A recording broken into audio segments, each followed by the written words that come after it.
Şimdi öncelikle tabii ki adaletin yerine gelmesi için devlet erkanının ne yapması gerekiyorsa bunu yapması gerekir. Yani mahkemelerin vermiş olduğu kararların mutlak manada doğru olduğunu, adaletli olduğunu söyleyemeyiz. Tabii ki bununla beraber Türkiye'de yargı sisteminin durumu ortada. Herkes tarafından bilinen bir durumdur. Varsa bir haksızlık, hukuksuzluk, bunlar takip edilmesi lazım. Devletin yapılan hukuksuzluğu gidermesi hususunda üzerine düşeni yerine getirmesi lazım. Bu ilki olarak olması gereken bir şeydir. Fakat bunun yanında insanları mağdur etmiş, şahısları mağdur etmiş, malına, canına, namusuna kastetmiş, velhasıl adli bir şekilde insanlara zarar vermiş insanların affedilmesinin gündeme getirilmesi kamuoyunun vicdanını yaralıyor. Devlete karşı işlenmiş suçların devletin affetme yetkisi kendisinde olması lazım. Ki bu böyledir.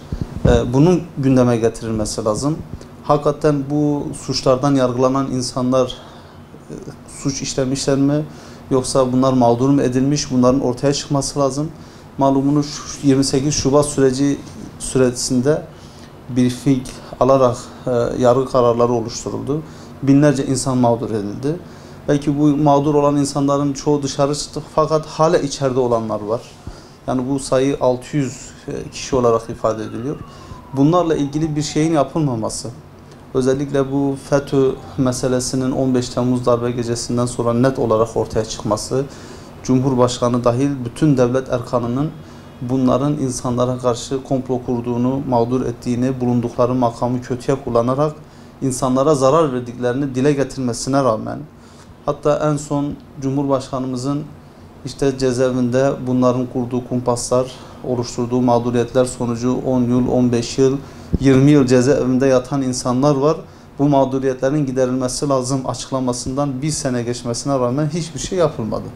Doğrusu bunun bu şekilde süncemede kalması, tekrar bu adli mahkumlarla yönelik yapılacak afla gündeme gelmesi şahsen bu benim vicdanımı rahatsız ediyor. Çünkü adli suç ayrı bir meseledir. Fakat diğer suçlar ayrı bir meseledir. Ayrı bir şekilde değerlendirilmesi lazım. Yusufi olarak kendilerini kamuoyuna tanıtan ve bu mağduriyetin giderilmesi için sesini yükselten insanların şöyle bir talebi var. Diyorlar ki biz kesinlikle af istemiyoruz. Biz yeniden yargılanmak istiyoruz.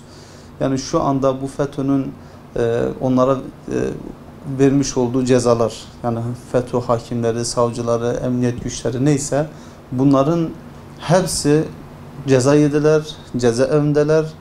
Bunlar hukuken netleşti, yani bunların insanları mağdur etmesi netleşti. Buna rağmen hala bu insanlar hakkında böyle masum bir talebin karşılanmaması, bunun bir izahı yok. Yani bunu hiç kimseye izah edemez.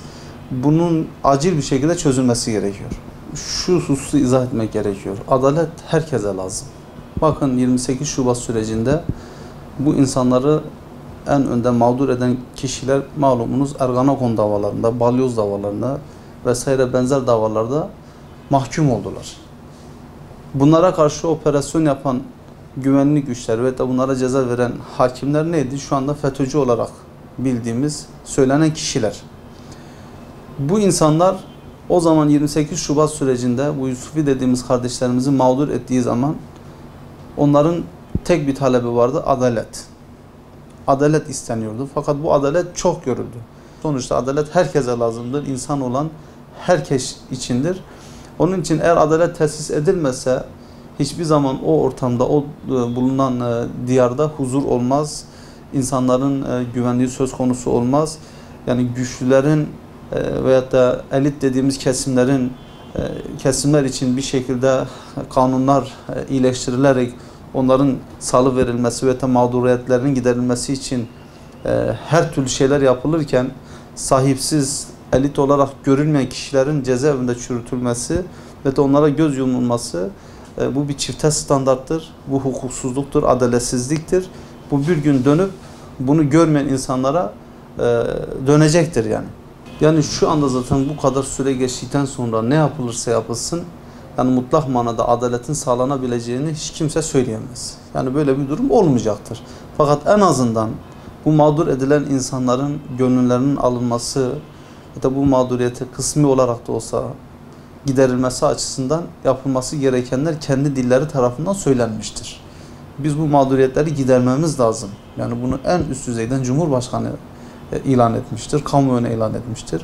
Fakat buna rağmen bir şey yapılmaması, ya bu düşündürücü bir şeydir. Yani şu anda yapılmaması için var mı bir gerekçe? Yok. Madem mağduriyet dile getirildi, söylendi, bu hak olarak teslim edildi, niye gereği yapılmıyor? Yani burada şöyle bir durum ortaya çıkıyor. Yani demek ki biz kamuoyunun gönlüne hitap ediyoruz. Fakat hakiki manada adaletin tecelli etmesi için bir şey yapmıyoruz. Tamamen topluma görsel olarak oy anlamında konuşmalar yapıyoruz. Fakat hakikate geldiği zaman böyle bir icraatımız yok. Bu da zaten hakikaten yani hafızalımızın almadığı bir durumdur. Bizim bunu acil bir şekilde düzeltmemiz gerekiyor. Yani bu devlet erkanının bunu bir şekilde şu anda af olarak gündeme gelmiş.